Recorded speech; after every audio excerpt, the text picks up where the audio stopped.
Você está ouvindo o Opencast. O Opencast é um oferecimento da Dataware Infraestrutura de TI. A Dataware é uma empresa especializada em cabeamento estruturado e atende todo o Rio Grande do Sul e Santa Catarina. Dataware, seus dados em boas mãos.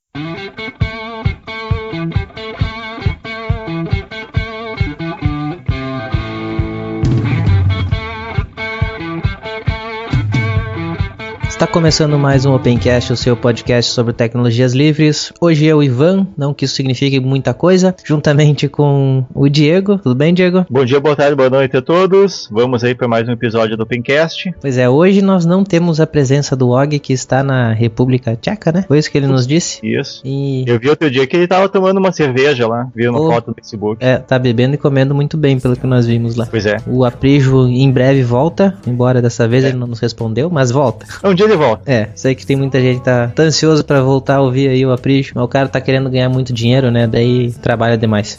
Tá viajando, não sei que cidade que ele tá aí, mas tá sempre viajando. Pois é. Espaço da comunidade.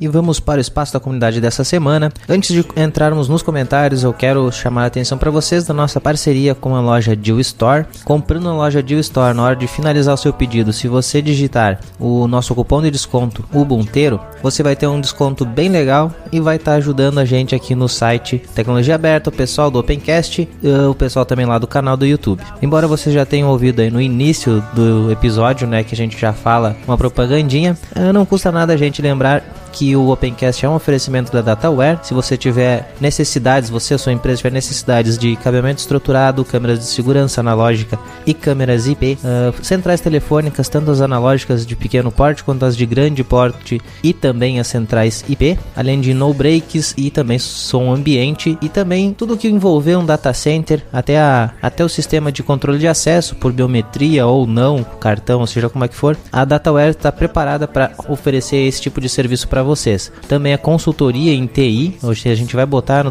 no seu data center aquilo que vocês mais quiserem. Interessados, telefone 54 3712 0177 para falar com o pessoal da Dataware. Nós recomendamos, até porque eu sou proprietário. Lembrando que quem quiser participar do espaço da comunidade aqui do Opencast, mande um e-mail preferencialmente, né, para opencast@tecnologiaaberta.com.br. Nos siga no Instagram, a gente tá lá com o perfil Ubunteiro BR. Não vou criar um outro perfil, né, então lá a gente posta algumas coisas ou em relação ao Opencast ou em relação ao software livre. Também estamos no Twitter, no @tecnologiaaberta, no Facebook, facebook.com/tecnologiaaberta, Google Plus também, fica ali o link, né, e também estamos no YouTube, né, canal Tecnologia Aberta. A gente ali, sempre que possível, vai postar filme ou com review ou com alguma opinião sobre assuntos que estão aí no momento. Não esqueça também de assinar o nosso feed, você que tem qualquer agregador aí de podcasts, inclusive no iTunes, tem link pro iTunes para você poder assinar. Quem usa iTunes aí, é bem legal vocês darem uma classificada lá no Opencast, dizer se é 5 estrelas, se não é nenhuma estrela. Eu não exijo que vocês façam 5 estrelas e sim sejam realistas, e deixem um comentário lá também pra gente poder, quem sabe, ler aqui pra vocês o que o pessoal tá achando lá no iTunes. Bom, vamos aos comentários então. Hoje eu vou começar com um comentário que não é comum eu pegar comentário lá no Facebook, mas eu achei esse comentário bastante necessário da gente falar, que é o comentário do Hélio Loureiro. Bom, vamos lá. O Hélio Loureiro diz o seguinte: gostei do podcast, mas vou fazer uma defesa da SL e do FISL. Tem muita prefeitura e projetos governamentais? Tem, mas o FISL precisa de dinheiro para acontecer. É a regra do capitalismo atual. Comunidade é legal, é bacana, mas não paga as contas. Então o FISL acaba fazendo bastante coisa que, na minha opinião, também não são tão relevantes, que são coisas do governo. É a SL que é politiqueira? Não, mas que todos nós, ou melhor, não mais do que todos nós. Ela precisa fazer um meio campo para receber financiamento para o FISL, e se isso custa essas apresentações, eu acho que podemos viver com isso. Fora que o assunto é sempre ligado a software livre, mesmo que seja um case de adoção do LibreOffice. Já o restante é decidido por votação de quem se inscreveu no evento. Bom ou ruim, o que temos é um processo democrático. Infelizmente, assim como vemos na Câmara dos Deputados, não é sempre que a democracia traz um benefício para todos, mas são nossas escolhas, não da SL. Só discordo ali quando eu critiquei dos assuntos, porque os assuntos nem sempre têm relação ao software livre. Se é um case de uma prefeitura, de um governo, ok, eu concordo, tá aprovado por mim, né? Não que isso valha muita coisa, mas o problema são os assuntos que não têm relação nenhuma com o software livre. O caso da politiqueira também é dizendo que usa quando não usa. Mas Hélio, muito obrigado aí pelo comentário. Fiz questão de botar aqui porque eu gostei das suas palavras. Agora vamos para os comentários lá no site. Bom, o que nós temos lá no site? O Eduardo Klozowski. Eduardo, eu não tinha ligado o nome à pessoa, não tinha me ligado que você era do Piratas da Internet, né? O podcast Piratas da Internet, que a gente até tava achando estranho que não tá saindo mais episódio e esperamos que saia, né? Tanto eu quanto o Diego somos ouvintes, né? E faz tempo que não sai nada. Bom, vamos para o comentário então do Eduardo Klozowski. Ele disse o seguinte: é um comentário grande, viu, pessoal? Ele gosta de escrever. Então, mas eu vou tentar ler aqui tudo para vocês. Para marcar novamente a minha presença, vem aqui meu comentário com algumas opiniões. Particularmente não tenho nenhum problema com o MP3, além da falta de qualidade e tamanho comparado a outros formatos, como o Vorbis, OGG e AAC. Esse último, inclusive, era para funcionar no iTunes. A questão com o MP3 que eu saiba é que existem problemas com leis de alguns países, tanto que existe até software de streaming de MP3 no site do Projeto GNU. Encontrei isso enquanto pesquisava se tinha um texto explicando melhor, porém não achei. Talvez pelo tempo meu comentário tenha ficado um pouco fora de contexto, mas a questão era que liberar aquele episódio específico em OGG e não todos. Com relação a servidor, seria possível colocar o arquivo no Internet Archive, só tem a questão de licenciar sobre uma versão de CC. Fazíamos isso no Pirata da Internet pela dica do Magnum do Hackencast, que infelizmente devido a problemas para reunir o pessoal para gravar e do Fábio para editar, está tão parado que até o site está fora do ar. Porém, os episódios publicados ainda podem ser encontrados no Internet Archive. Só abrindo um parênteses aqui, Eduardo, eu também já falei com o Magnum sobre a possibilidade de a gente botar os episódios no Internet Archive. O problema é a estatística, que eu perco muita coisa da estatística que eu tenho hoje sobre os downloads, quem baixa e tudo mais. No Internet Archive eu só teria o número geral de downloads de cada episódio, né? E o que pra mim não serviria. Bom, continuando. Com relação à forma como está o meu uso do computador, até eu já pensei em abandonar a interface gráfica. E já teve outra pessoa que trabalhou comigo que pensou a mesma coisa. O maior problema foi o copiar e colar, que até daria para contornar, mas não seria muito prático. E também programar web sem um navegador gráfico é complicado. Porém, muitas coisas prefiro fazer via terminal mesmo, como utilizar o Git, utilizar o editor, o Gvim, mas que não mudem funcionalidades para o vindo terminal, só acrescenta a barra de menus, principalmente agora que os aplicativos parecem serem feitos para tablets, não computadores, não estão me agradando e já estou pensando em utilizar player de áudio no terminal em relação às alternativas em GTK. Recentemente, numa conversa na minha turma de engenharia de software, uma pessoa comentou que desinstalou o aplicativo do chat do Facebook do seu celular. Só aproveitei para comentar sobre umas outras questões básicas de privacidade e outra pessoa que estava ouvindo a conversa falou que para eu parar de assustá-la. Pelo que eu entendi, isso era tudo novidade para ela. Com o que o Ivan comentou no episódio, é estranho ver que já estão existindo usuários que pelo menos têm a noção de privacidade muito maior que algumas pessoas que seriam mais técnicas. No trabalho, teve uma reunião onde foi conversado alguns recursos com clientes e tinham gostado da ideia de utilizar comando de voz para agilizar o processo. Quando me contaram da ideia, só comentei que iriam deixar o microfone transmitindo o áudio para a internet, o que se passa no ambiente que deveria ser o mais seguro e confidencial possível para a internet, além de possibilitar um man in the middle para ouvir o que se passa na sala. Depois disso, o recurso não foi mais nem cogitado. O Og comentou sobre o filme 1984 e teve uma palestra no FIS do ano passado do Alexandre Oliva muito boa exatamente sobre este assunto. Tem o link ali, depois vocês podem ver no comentário, tá, pessoal? Agora, além de celulares, TVs e videogames, né, o Kinect, que poderiam vigiá-lo, teremos até a Barbie. Também tem o link aí, eu não sabia desse daí. Não lembro onde tinha visto a notícia, então foi um link mesmo. Que transmitirá o que a criança falar para a boneca pela internet, respondendo de acordo com os gostos da criança. Entenda-se perfil psicológico. Imagine uma boneca dessas na mão de uma criança que não tem a menor noção de privacidade, que já conta segredos para os que não conversam, o que não será exposto da vida dela e de toda a família. Quando passaram a chamar o Jonathan Riddle apenas de Riddle, para não confundir, a primeira coisa que pensei foi do Hideo Kojima e seus desentendimentos com a Konami. Só comentando para ver quantos pegaram a referência. Qualquer coisa, se o Og tiver problemas para falar em português, é só fingir que é um convidado gringo e colocar tradução simultânea. Brincadeiras à parte, é bem interessante ter a opinião de quem está fora do país. Sobre a questão de open source em empresas, um dos pontos que sempre é levantado nas discussões de software livre e open source é que o open source foi feito para defender os interesses de empresas, no caso que o mercado entenda que o open source pode ter tanto ou até mais valor que um software fechado e que seja visto como uma opção que pode ser adotada dentro das empresas. Hoje esse objetivo já foi alcançado de certa forma, bastando procurar o manual de boa parte dos equipamentos eletrônicos, que nas últimas páginas você terá uma cópia da GPL. Porém, a principal diferença da forma rápida de forma rápida, é que o Open Source vê o software proprietário como uma solução subótima, porém aceita a convivência e integração com o mesmo, enquanto software livre, devido a questões filosóficas, tendem a não aceitar software não livre. Sobre algumas palestras do FISLI serem propagandas de algumas empresas, pode até realmente ocorrer, porém, se realmente tiver o software livre, pode servir como guia ou exemplo de como adotar software livre. Às vezes até numa empresa que só trabalha com tecnologias proprietárias, só espero que não esse tipo de palestra não tome o lugar de outras mais focadas no software livre. Nesse ano não fui ao FISLI e ainda não olhei as palestras para dar minha opinião, porém, já estou com todas as gravações para assistir, wget executado na linha de comando. Agora, ver o Mad Dog todo ano, que é mais ligado ao movimento do Open Source, pelo menos ao meu ver, e o Stallman nem sempre presente, pelo menos dessa vez sei que foi uma questão de agenda. Porém, acho estranho para um evento que seria o melhor de software livre do mundo. Sou Eduardo, muito obrigado pelos seus comentários e em breve, quem sabe, não apareçam vocês aqui também pelo Opencast, né? Vamos conversar sobre isso. O próximo comentário é do Tássio Andrade. Ele diz: pessoal, para começar meu comentário, eu coloco meus pêsames sobre a morte do Kubuntu, que foi a primeira distro a instalar no meu computador,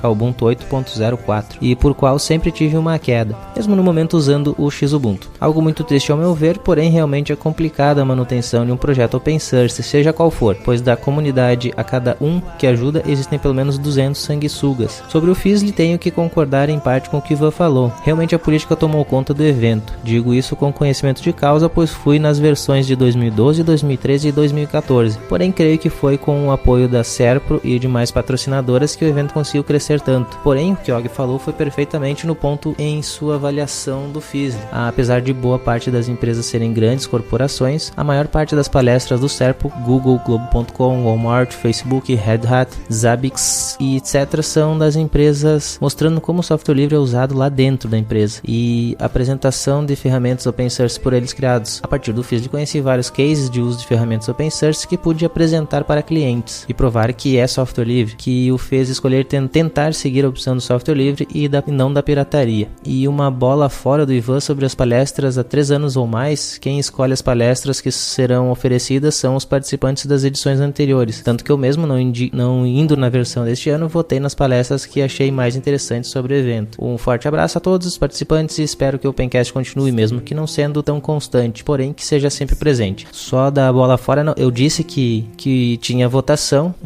talvez não tenha ficado tão claro como eu gostaria que ficasse, mas sim, eu disse que esse ano ficou muito melhor graças à votação que foi bem feita, tá? Se não ficou claro antes, era isso que eu quis dizer. Um outro comentário aqui para acrescentar, né? O Marcos Alberto Marques Dias, ele disse: o nome do brasileiro que foi colocado como mantenedor do kernel 2.4 do Linux entre novembro de 2001 e agosto de 2006 se chama Marcelo Tossati, que atualmente trabalha na Red Hat, também foi o responsável por manter a arquitetura PowerPC 8xx no kernel 2.6 e parabéns pelo Opencast, sempre escuto cada novo episódio. Obrigado, Marcos, até por nos lembrar o nome, nós estávamos devendo esse nome, falar que tinha um brasileiro e não falar quem chegava a ser quase uma falta de respeito. Muito obrigado aí pela lembrança. O Tasso Evangelista também disse: eu me senti aliviado com os comentários de Ivan sobre o FISLI. Tasso, tenta explicar um pouquinho mais aí o que te deixou aliviado, só pra gente poder comentar melhor aí no próximo episódio. Bom, pessoal, esse então era o Espaço da Comunidade. Fique aí com mais um episódio do Opencast.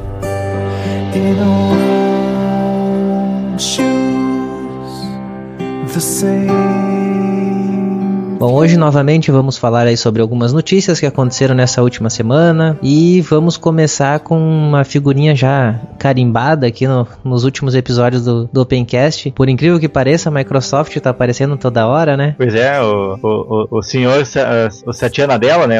A coluna Satya Nadella, né? Dá pra fazer dá pra fazer uma parte no programa, um spin-off do programa chamado Satya Nadella, né? Pois é. Ele não tava mentindo pelo jeito quando disse que amava Linux, né? No caso não é exatamente Linux, mas nesse caso não. Mas né? é mais ou menos, é quase por aí.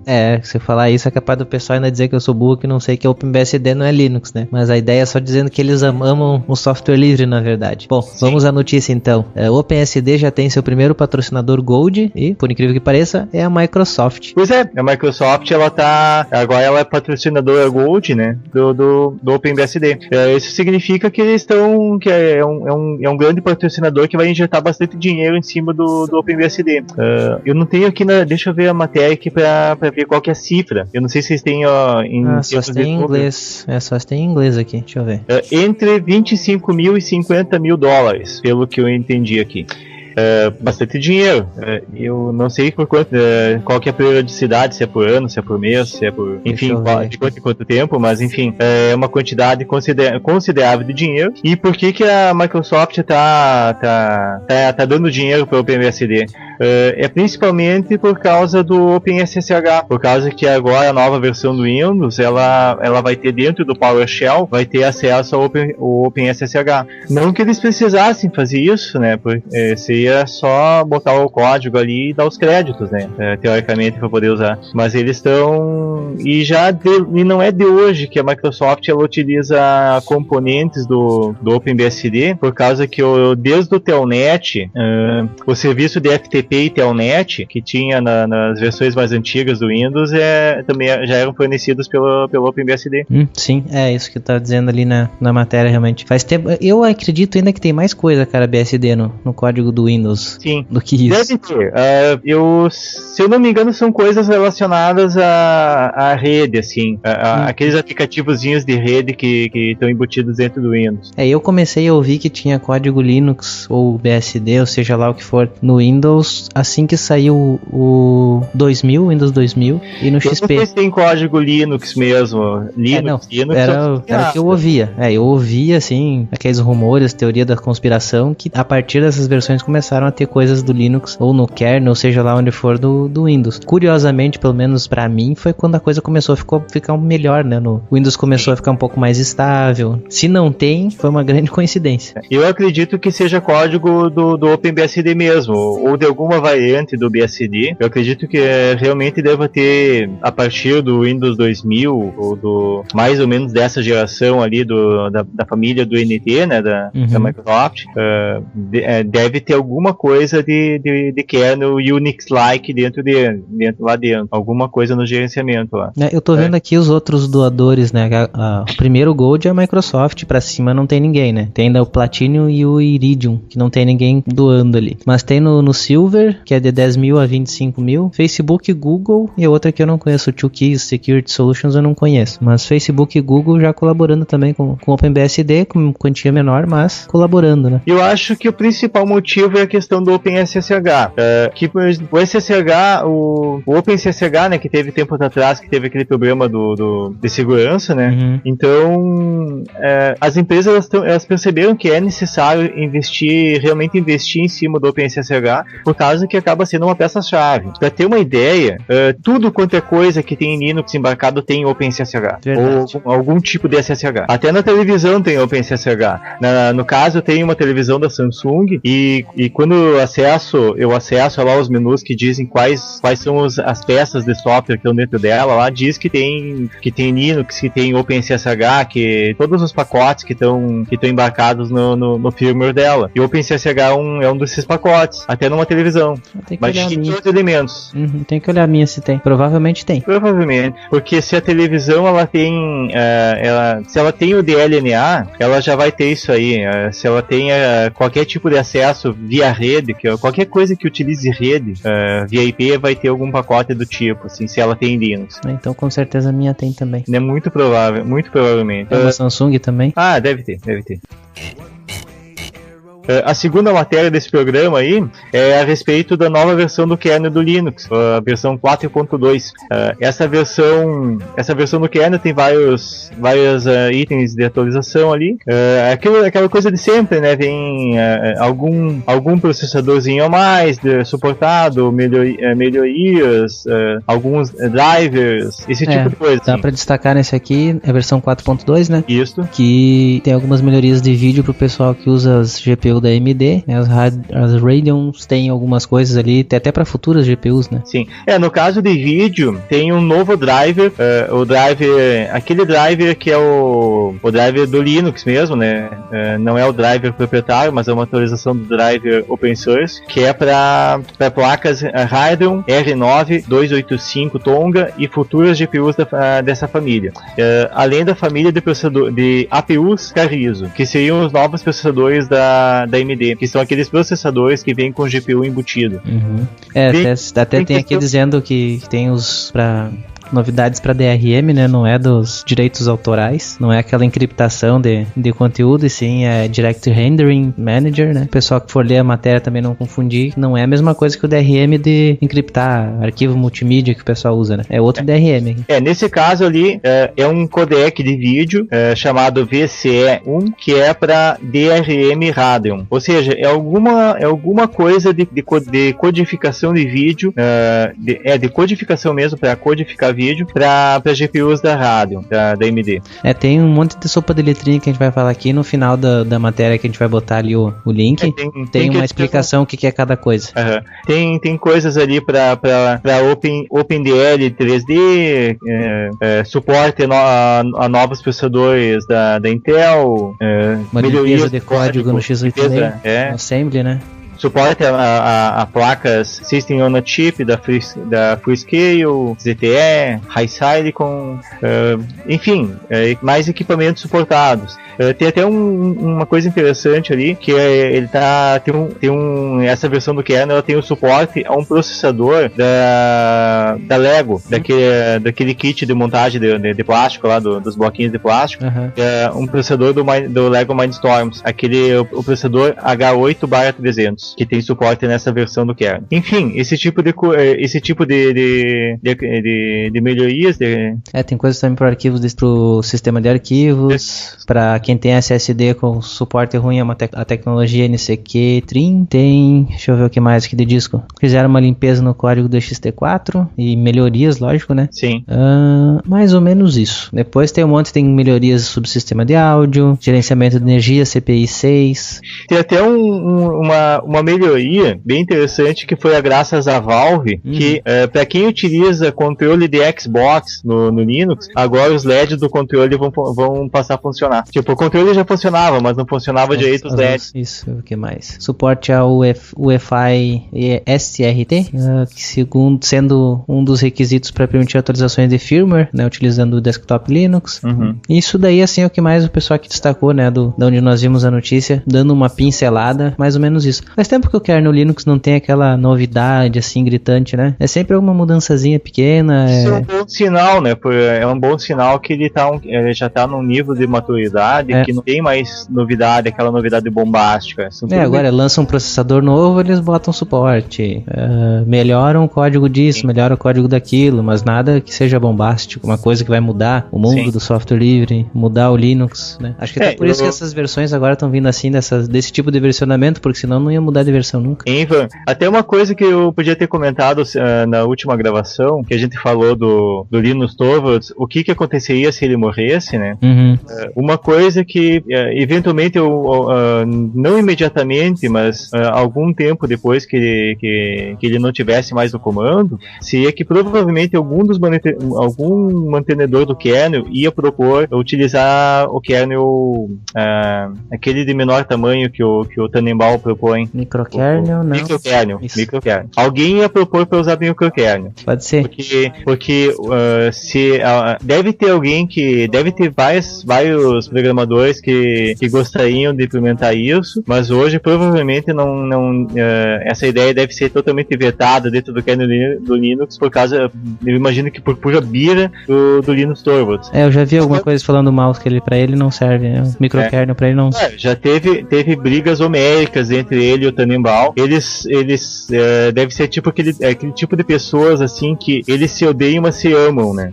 Sim. Que eu tenho certeza que o Tannenbaum deve estar quase 90 anos de idade. Eu tenho certeza que o dia que o Tannenbaum morrer, o Linus Torvalds vai fazer alguma homenagem para ele, e se eventualmente acontecer o contrário, o Tannenbaum vai homenagear o Linus Torvalds.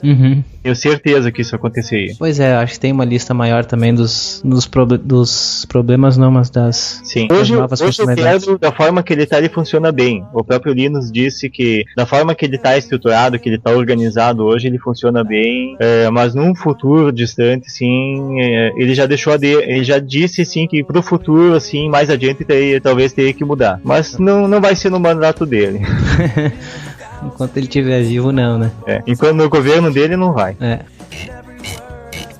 Bom, vamos para a próxima notícia então. Eu me surpreendi também. Na verdade eu fiquei meio assim, estranhei, né, quando aconteceu. Mas a Mozilla bloqueou a versão corrente do Flash no Firefox. No caso do Linux já é uma versão antiga, né, porque não teve mais atualização. Acho que só alguma coisa de segurança tem, mas já tá numa versão, acho que tá na 11, se não me engano, ou na 12, que parou no Linux. Deixa eu ver se eu tenho aqui nos meus plugins. Eu sei que tem muita coisa, tipo, quem utiliza computador assim para uso doméstico, É versão 11 parou. Quem utiliza computador para uso doméstico, assim, nem sabe mais se tem o Flash ou não instalado na máquina. Se não tiver instalado, nem vai perceber a falta disso. Mas tem alguns nichos, assim, que eu acho que ainda deve ter um uso muito grande do Flash. Eu imagino que seja uso educacional, coisa Banners, assim. Ainda tem muito banner em Flash. Por exemplo, eu tô aqui no site do BR Linux agora, o Firefox bloqueou o uso do Flash no BR Linux. Mas eu imagino assim que a partir, sei lá, o momento que o Google matar o Flash, as empresas de publicidade que montam esses banners, acho que em uma semana elas transformam tudo isso em HTML5. Ou não, né? Vai ter os birrentos que vão ficar igual, querendo usar ainda. E vão ficar brigando. Mas é importante a gente falar aqui por que a Mozilla fez esse bloqueio, né? Não foi simplesmente por birra, né? Como a gente tá falando de birra. E sim porque mais uma falha de segurança grave foi detectada, né, no Flash. Eu sinceramente acho que a Adobe não tá nem mantendo mais esse código, cara. Tá, tipo, alguém relata um bug lá, tá, arruma aqui, toma, larga a versão. O público do Opencast é um público assim que é mais de outros estados, né? Não é tanto do Rio Grande do Sul. Mas tem um ditado aqui no Rio Grande do Sul que eu acho muito engraçado, que é largou pras cobras. Que eu acho que a mantenedora do Flash, da Adobe, ela largou pras cobras do código do Flash. É verdade. Tipo, não quer mais saber disso aí. Mas também não dá uma data pra isso acabar, né? Simplesmente não define, tal dia, tal mês, sei lá, nós vamos encerrar o suporte. Pois osso, né? Que puxa a tomada de uma vez e acabou isso aí. Teve uma empresa esses dias que deu um ultimato, agora não lembro quem foi, mas que deu um ultimato pra Adobe pra definir a data pra morte do Flash, né? Mas, pediu, tipo, define isso aí de uma vez que já estão de saco cheio desse plugin desgraçado aí. Mas eu acho que hoje quem tá desenvolvendo só por desconhecimento ou por muita gente que fazem Flash as coisas. Nós usamos uma ferramenta de videoconferência, dá pra você dizer isso, e treinamento, né? Cara, baseado em Flash. Daí o sistema de controle de som é Flash. Mas no caso a ferramenta, vocês usam porque a ferramenta já tá feita dessa forma. Sim, é uma ferramenta proprietária, paga, a gente paga por ela, na licença de uso, ela foi feita assim. O dia que cair o Flash, ou vocês vão trocar de fornecedor, ou quem fornece essa ferramenta vai chamar outra forma de fornecer. Nós temos um problema grave com as máquinas que usam Linux, né, que não vai fluido, né, o som. Eu imagino. E nem nas máquinas do Windows não vai muito fluido, viu? A gente tem bastante problemas com ela ali. Mas no Linux aí tem, às vezes, som picotando, essas coisas assim, é bem mais complicado. Mas o maldito do Flash que ainda tá vivo aí, né, infelizmente. O Flash morreu. E quem matou o Flash foi o Steve Jobs, né?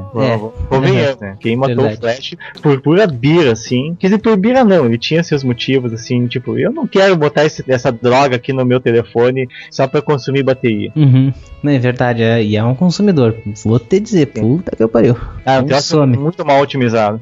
E pior, pra gente usar Linux é pior ainda, né, cara? Consegue consumir mais ainda do que qualquer outra coisa. Tu fica olhando lá o gráfico de utilização de processador, quando abre uma coisa em Flash, parece que tá, sei lá, fazendo processamento quântico. Tanto que o negócio sobe ali. Tá fazendo processamento quântico em uma máquina que não é quântica, né? Exatamente. Essa aqui é mais uma notícia, assim, pra gente dizer mais. Até o pessoal gostou da última notícia. Qual que era o governo, o órgão, agora que esqueci. Deixa eu abrir aqui o link só pra ver qual que era. Puxa a colinha aí. Não tem aqui, tia. Não foi da Caixa Econômica? Não.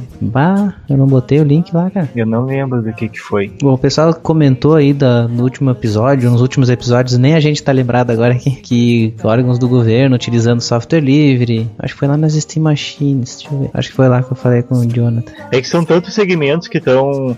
Tantos cases de software livre, no caso de empresas do governo que estão utilizando o software livre, assim, que está dando certo, que é difícil de lembrar de um específico. Bom, mas agora aqui, puxando aqui os episódios antigos, deu pra ver aqui. O Serpro estava colaborando com várias iniciativas de software livre, né? Então agora tem mais uma notícia, que é o Banco do Brasil estima a economia de 50 milhões de reais com o uso de software livre. Já faz um tempinho que o Banco do Brasil vem usando software livre, né? Começou primeiro com servidores Linux deles com proxy, com Squid, e aí 5 anos depois começou a substituir ferramentas da Microsoft nos terminais, né? Sim.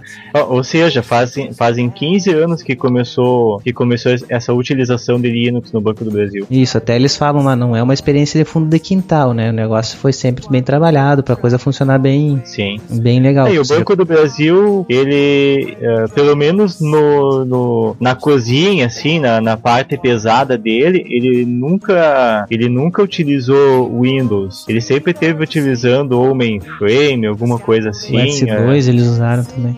Eles usaram muito tempo o S2 nos caixas eletrônicos, na boca dos caixas, lá no atendimento. Utilizaram por muito tempo. Olha os números agora, cara. Atualmente são 130 mil estações BR Office, 110 mil estações Linux, GNU Linux, 44 mil terminais de autoatendimento com GNU Linux, 7.200 servidores com GNU Linux, nos mainframes servidores x86 Spark, participações Z-Linux, sistema operacional majoritariamente é SUSE e o Firefox roda em mais de 100 mil terminais. Nossa. Bons números, né? Todos os terminais, acho que todo parque de máquinas, assim, que não sejam alguma coisa crítica lá, não digo crítica, mas alguma coisa muito específica, muito, muito detalhada, nessa máquina aqui a gente precisa de Excel. Tirando alguma situação muito específica, assim, eu acho que quase que 100% das máquinas dele devem estar rodando Linux. Não é o caso aqui, mas a gente tem a case também do Banrisul, que usa bastante coisa de Linux, né? Banrisul, pra quem não é do Rio Grande do Sul, é o banco do estado do Rio Grande do Sul. Esse daí, eu não lembro quem que veio pra cá e foi no caixa eletrônico aqui com alguém e viu lá o pinguinzinho no caixa eletrônico, na tela do caixa eletrônico, e ficou maravilhado, né? Infelizmente dentro da agência não é assim, né? Bem sincero, dentro da agência nos desktops é o Windows. Mas é um baita de um case, né? Com certeza. Ao contrário da caixa que deu uma rasteira ali no movimento, né, e começou a fazer licitação de software proprietário quando não era necessário. Pois é. O Banco do Brasil parece estar indo numa outra direção. Cara, vamos entrar numa polêmica? Vamos. Eu acho que, em partes, essa polêmica tem a ver com essa história ali que a gente falou que tu falou rapidamente ali da Caixa Econômica, né? Uhum. Acho que tem algum tipo de correlação, no sentido, assim, de pode ajudar a explicar o que aconteceu, mas é uma polêmica. O título é o seguinte, né, dessa notícia aqui que a gente leu, que o Diego trouxe pra gente. Por que o modelo de negócios de fornecedores open source falha? E aí? As explicações aqui, pelo que eu li na matéria, ele diz que todo mundo tem que ir pra nuvem ou vai se quebrar. Ele diz que o software livre já falhou, né? Eu tô resumindo o que eu li, né? Já falhou. Por exemplo, o caso mais bem sucedido de uso de software livre para ganhar dinheiro é da Red Hat. Mesmo assim, ela fatura 40 avos do que a Microsoft ganha. Ele dá outro exemplo aqui também de outro faturamento. Só que a Red Hat ela vende basicamente servidores, né? Ela vende software para servidor, para máquina, para estação de trabalho. A Red Hat não tá vendendo estação de trabalho, não tá vendendo computador para software para computador pessoal. Não tá vendendo sistema operacional para minha mãe usar em casa para olhar a receita na internet. Ele diz aqui, ó, a receita total da Red Hat é cerca de 1/3 verificada pela VMware e 40 avos em comparação com a Microsoft. Só que daí eu vejo aqui a parte de virtualização da VMware, eles estão comparando, né? Só que a Red Hat, por mais que eles digam aqui que é forte nisso, cara, o forte da Red Hat não é na virtualização. Eu vejo que isso aí é outra empresa que é forte na virtualização, que tem faturamento melhor. Talvez, não sei se chega o faturamento da Red Hat, né? Não tem os números. Mas quem é forte no mercado em virtualização é o pessoal da Canonical. Sim, muito forte. E daí verifica e daí compara a Microsoft com um serviço de vender para desktop. Olha, servidor, né? É uma comparação forçada, cara. Parece ser uma matéria assim tentando denegrir a imagem do open source, do código aberto e principalmente do modelo de negócios baseado em código aberto, dizendo assim, mas isso é uma coisa que só funciona para software como serviço, para SaaS, que só funciona para isso e em alguns casos específicos, e o software livre ele só está funcionando bem para esses casos por causa que ainda é um software que ele tem um nível de excelência, de qualidade técnica muito acima do que o software proprietário, e por isso que as pessoas usam. É o que eu tive a impressão, cara. A matéria é bem tendenciosa, bastante tendenciosa. Ele fala que não tem como dar certo daqui pra frente empresas de software livre. Ela diz que empresas de software livre fracassam mesmo e ponto, né? É bem nesse sentido que eles estão dizendo aqui, que ninguém deve investir em software livre porque vai fracassar. O que dá a entender, sinceramente, que lendo essa matéria, é que o software livre não funciona porque ele não tem o mesmo impacto de publicidade do que o software proprietário. Isso, ele fala isso também. É uma ideia que só funciona na cabeça do pessoal de publicidade, né? E aí, o que tu acha, cara? Empresas de software livre ou desenvolvedores têm que investir só na nuvem? Como eles dizem na matéria, né? Não. Eu tenho um pouquinho de uma pontinha de razão quando eles dizem que a publicidade ajuda a vender. Claro, a publicidade ajuda a vender. Eles dizem ali, mas uma empresa de software livre ela não vai chamar o seu cliente para jogar golfe para vender a sua solução. Sim. Eu reconheço que não vai fazer isso, e infelizmente uma situação dessas provavelmente vai vender o software proprietário, porque o gerente que tá ali tá cagando pra parte técnica, geralmente. Eu não sei se posso falar essa palavra, mas... Pode, que não tem papas na língua, né? O gerente ali, geralmente quem tá no comando não entende nada da parte técnica e tá ali só pela vida social da coisa, muitas vezes ali tá dinheiro, tipo, eu prefiro jogar golfe sendo pago pela empresa de software proprietário do que botar uma coisa boa que vai fazer a empresa ir pra frente. Eu vejo argumentos dele ali, por exemplo, da nuvem, por que tu vai usar LibreOffice se tu pode usar o Office 365? 360. E daí, bota vantagens do Office 365 porque tu pode guardar os teus arquivos na nuvem. Cara, eu acho isso uma desvantagem do capeta. Pra mim isso não é vantagem. Imagina tu botar então toda a tua empresa com os arquivos na nuvem, teus arquivos confidenciais. Da onde que isso aí é vantagem, cara? Eu percebi agora um detalhe meramente linguístico desse artigo aqui, já que ele fala tanto em publicidade, né? O Office 365, o número 365 faz referência ao número de dias do ano. E dá a entender que seja é um produto que tem um time que está disponível 365 dias. Ou seja, a publicidade dá a entender que em anos bissextos o software, o Office 365, ele tem 24 horas de downtime. Um bom marketing para explorar, né? Claro, é meramente uma questão linguística, né? Não tem nada a ver com a parte técnica, né? Mas é engraçado pensar que, é uma falha de quem fez quem botou esse nome aí. Só um parênteses, cara. Eu não dou muita credibilidade pra um site que fica dando refresh na tua notícia, cara, quando tu tá lendo. Acabou de fazer isso aqui da Computer World. Mas eu acho que tudo quanto é site, ele fica dando refresh pra poder dar page view, né? Só pode. Acho que, não é nem o site específico do conteúdo da notícia, é o portal que tá por trás ali, que eles ficam dando refresh pra depois vender publicidade dizendo, tem tantos refreshes, tem tantos views essa página. Cara, que raiva, eu tô lendo aqui tava lendo aqui na metade, de repente dá um refresh e volta, espera aqui, que eu tenho que achar de novo onde é que eu tava. Pois é. Agora pode fechando parênteses. É pra poder vender publicidade pra página, pra empresa de publicidade dizer assim, tem tantos mil views nessa página. Só que cada pessoa que tá lendo teve uns 10 refresh ali. Aí, porra, sacanagem, né? Tá multiplicando o público por 10, né? Pra lá de sacanagem, né? Tipo, totalmente artificial. Agora fica também aí um questionamento pra quem vem fazendo comentários aí no site ou por e-mail, dá opinião. Software livre como o modelo de negócio software livre hoje está falido? Tem futuro, não tem futuro? Queremos a opinião de vocês também aí pra gente poder comentar no próximo episódio, ou até nos comentários, ou a gente voltar a esse assunto, né, conforme for os comentários. É um assunto aí que tem muito pano pra manga, né? Esperamos aí que já em vários comentários aí pra poder dar uma... eventualmente pode sair um episódio em cima disso, né? Isso, não exatamente sobre esse assunto, mas principalmente aquilo que foi inclusive falado no episódio passado, de falar do software livre e do código aberto, né?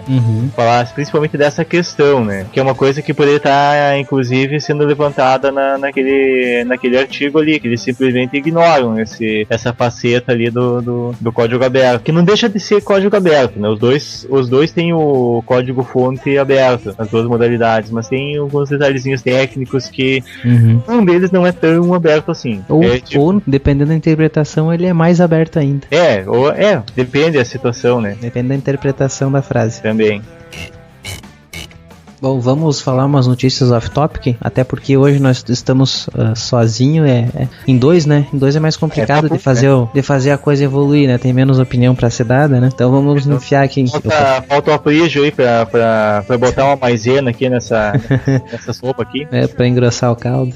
Então tá, vamos pra esses dois. Tem os dois assuntos off-topic. Como eu não sei se o público está ciente disso, mas eu me formei recentemente, eu terminei o mestrado em microeletrônica, então eu trouxe uma notícia um pouco mais da área da eletrônica aí, que é sobre a lei de Moore, que já está sendo produzido chips de 7 nanômetros. Até há pouco tempo atrás se falava que o 10 nanômetros era o limite da física para poder construir um chip, assim, fazer menor do que 10 nanômetros ia ser inviável economicamente e fisicamente ia ter muitos problemas, enfim. Intel tá ainda em laboratório a questão dos 7 nanômetros dentro da Intel, mas a Intel já consegue fabricar alguma coisa lá dentro mesmo para poder testar, para poder calibrar a tecnologia, só que a Intel conseguiu chegar nos 7 nanômetros com a ajuda da Samsung, e a Samsung já está fabricando 7 nanômetros e logo vai estar botando no mercado isso aí, em uma parceria junto com a IBM, e essas duas empresas já estão pesquisando e já estão conseguindo fabricar alguma coisinha em laboratório em 5 nanômetros. É isso que quer dizer, tá falando do 7, mas já tá conseguindo fazer bem menor, né? Sim. Muito adiante disso, eu acho que é mais uma questão, claro, tem a questão técnica, porque não digo nem 7 nanômetros, fazer um processador um processo de 30 nanômetros, de 20 nanômetros já é uma tecnologia alienígena. Trabalhar com 40 nanômetros já é uma coisa alienígena, para se pensar assim, é uma coisa que não deveria funcionar. Tá,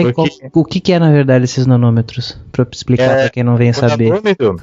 O processador, quando um chip qualquer, assim, quando vai fabricar o chip, ele é basicamente um processo de litografia. Ele é uma espécie de fotografia, é um processo bem semelhante ao que ocorre na fotografia analógica, que tem o filme, e a luz queima o filme ali e forma a imagem. Ele é um processo bem semelhante, baseado em luz. É litografia e tecnicamente também tem processos de fotônica que chamam, né? Que é justamente ele é feito com luz. E no caso, a menor luz que eles utilizam eles utilizam ultravioleta. O ultravioleta ele é uma luz que tem uma frequência já menor assim do espectro. A luz vermelha, ela tem um espectro maior, tem um espectro na casa dos 700 nanômetros por aí. E a luz infravermelha não, o ultravioleta, bem abaixo já do azul, ele tem uma espessura o tamanho da onda assim na casa dos 400 nanômetros. Então pensa, como é que você pega um cinzel de 400 nanômetros e vai esculpir um transistor de 40 nanômetros? Como é que tu pega o feixe de luz de 400 e vai esculpir um pequeno retângulo de polissilício de 7 nanômetros. Como é que faz essa coisa alienígena? Pois é. Cara, a parada é muito alienígena. É tu pegar uma marreta pra tu esculpir um grão de arroz. É tu usar uma marreta e um cinzel de pedreiro, assim, pra quebrar o AJ pra tu tentar esculpir um grão de arroz. Ou menor até. Mas pra tentar dar uma analogia, assim, de como é que a coisa é tão alienígena. Bom, então esse tamanho é o tamanho do transistor? Não é exatamente o tamanho do transistor. Não é que o transistor inteiro ele tenha 7 nanômetros. O transistor ele é feito de vários elementos, de vários retângulos ali que tu, no projeto tu monta, e a tecnologia, aquilo que eles chamam assim, um processador de tecnologia de 40 nanômetros, de 20 nanômetros, é o tamanho é o diâmetro da menor parte que tem ali, que é assim, o canal de polissilício dele. Tá.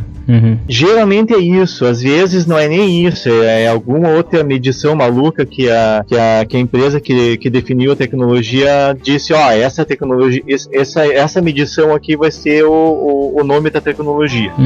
Não é necessariamente isso, mas basicamente dá para levar meio que como ideia que seja aquele canal de polissilício, que é exatamente o elemento central do transistor ali, que seria que é o que está limitado ali que é o que diz a tecnologia, mas é uma coisa bem alienígena, assim, porque é muito, muito pequeno. Tanto que tem as regras de desenho, eu cheguei a mexer ali na faculdade com regras de desenho de 350 nanômetros, que é coisa bem maior, e você tem regra para tudo quanto é coisa, e você descendo um pouquinho mais só, chegando 180, 190 nanômetros, você começa a ter regras que elas são sensíveis ao contexto. Você vai desenhar um canal de uma trilha de metal, essa trilha de metal, o espaçamento dela que tem que ter para cada lado vai depender do que vai ter do teu lado desenhado. Se tem uma curva, se ela tem uma curva do teu lado, não, tem que ser mais longe. Se ela é reta do teu lado, pode ser mais perto. Tem muita coisa que é sensível ao contexto, assim, para poder desenhar o chip ali. E ele basicamente é desenhar mesmo, porque no processo de engenharia dele, no processo de projeto, é feito, você pega toda aquela parte de lógica lá, você monta as portas lógicas e claro, quem monta vai passando por software, você pega uma descrição de HDL, Verilog, enfim, você vai compilando essa descrição, vai transformando ela até chegar num ponto em que você transforma aquela descrição lá tudo em porta lógica, tudo em porta end, em porta OR, porta inversor, você transforma tudo em porta. Depois você pega essas portas lógicas ali e você vai montando a rede de transistores, vai transformando a porta lógica em uma rede de transistores a nível de diagrama esquemático. Depois você vai transformando isso ali, vai criando células, e você vai pegando essas células e vai desenhando essas células, e depois você vai montando no espaço que seria o processador, vai organizando essas células e vai desenhando ali e vai indo. De uma forma bem simplificada, assim, é mais ou menos isso. Cara, a gente tinha um assunto ou um tópico que a gente acabou pulando, que Sim. A gente tava falando antes de começar a gravação, né?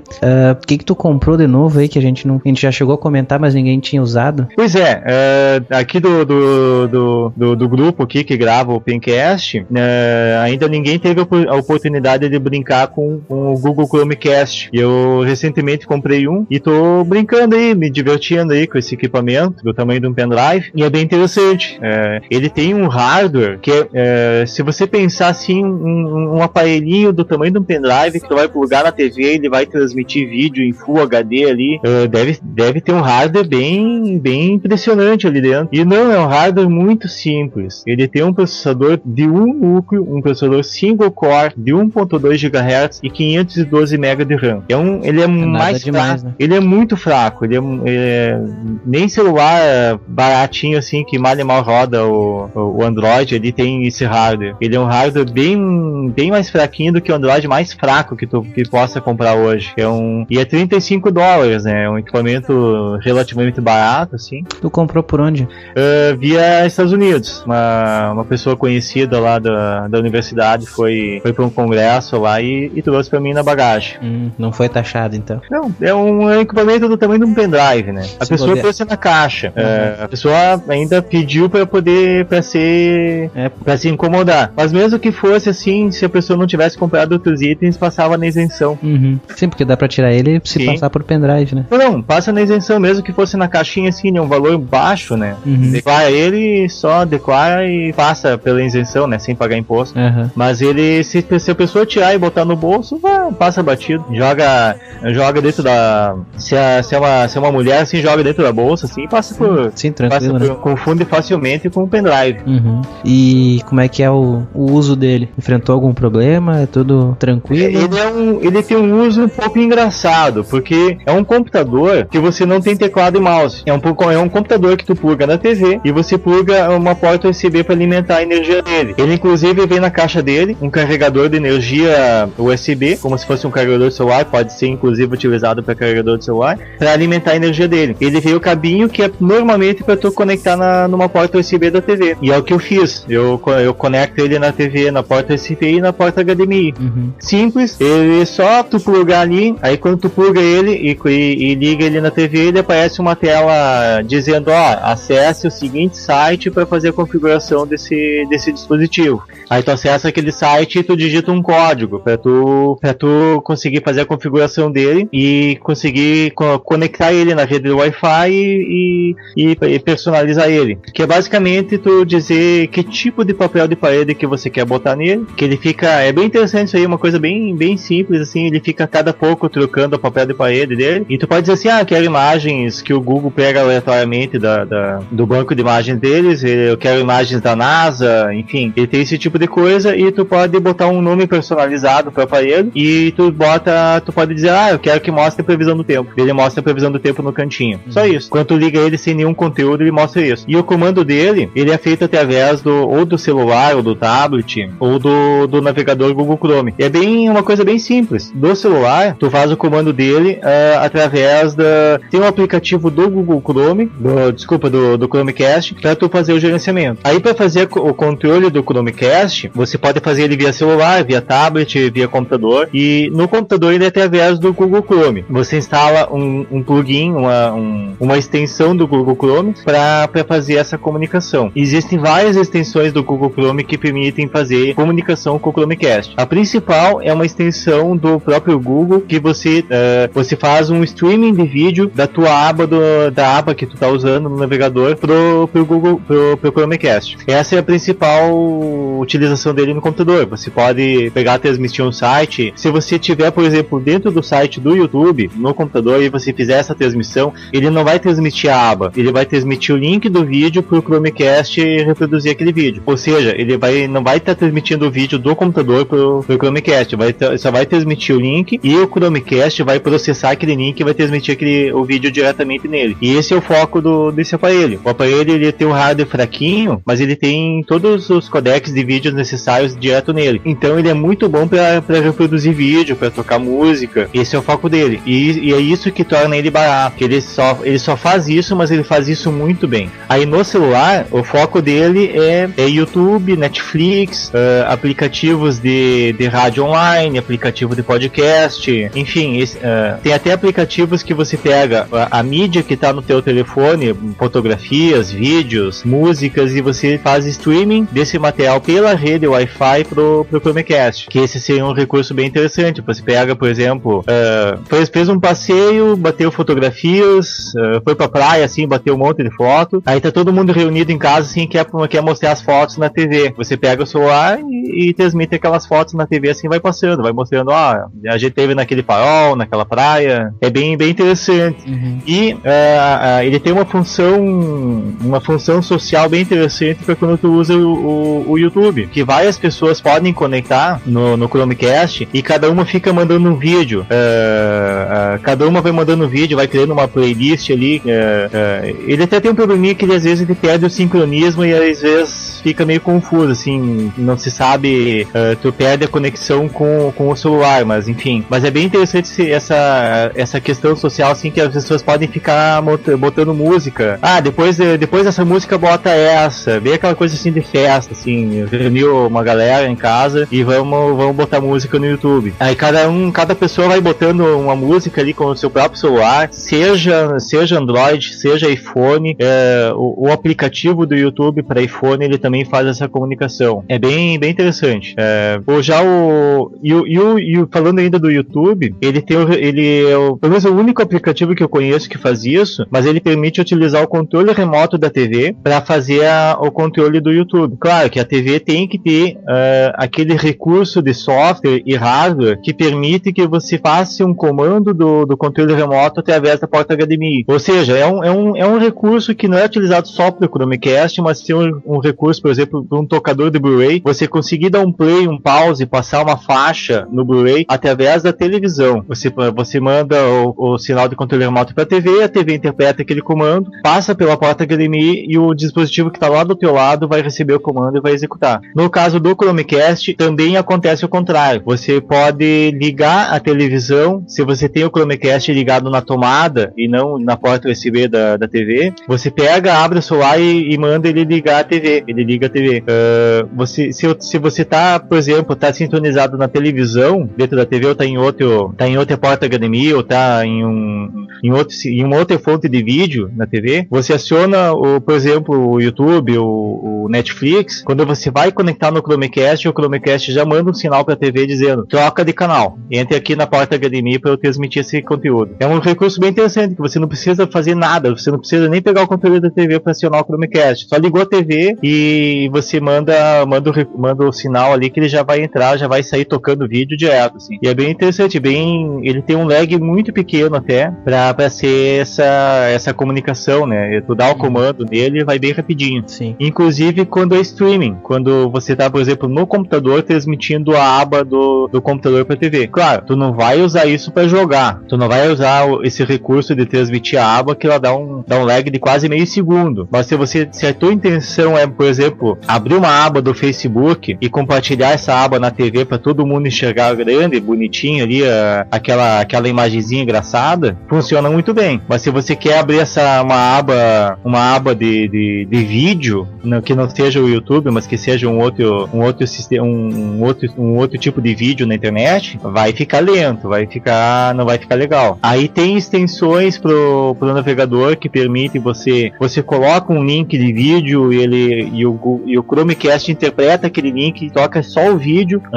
Tem para telefone também, tu tem aplicativos que você abre um site e diz: toca esse vídeo, e o vídeo vai pra TV. Inclusive funciona com os vídeos do Facebook. Você tem um vídeo no Facebook, você tem o íconezinho que permite fazer o streaming para o Chromecast. O site eu diria que a maior parte dos sites que tem vídeo, eu acredito que funcione. Eu testei com o site da Globo, matérias de noticiário da Globo, elas têm o íconezinho para enviar para o Chromecast. Você pega ali, você transmite, tá, uma matéria, sei lá, do Jornal Nacional, um lance do futebol ali, os gols da rodada, você pega e transmite para a TV direto, sem ter que utilizar um computador, sem ter que conectar um cabo HDMI no computador. Enfim, você faz essa transmissão direto, sem ter que fazer gambiarras de transmitir a tela inteira, né? E transmite direto o vídeo. Tá, no geral, gostou? Muito bom, eu gostei, sim. Eu até esperava alguns recursozinhos a mais, assim, não sabia direito o que esperar, assim, eu até imaginava, assim, todos os aplicativos fosse funcionar o controle da TV, que o controle da TV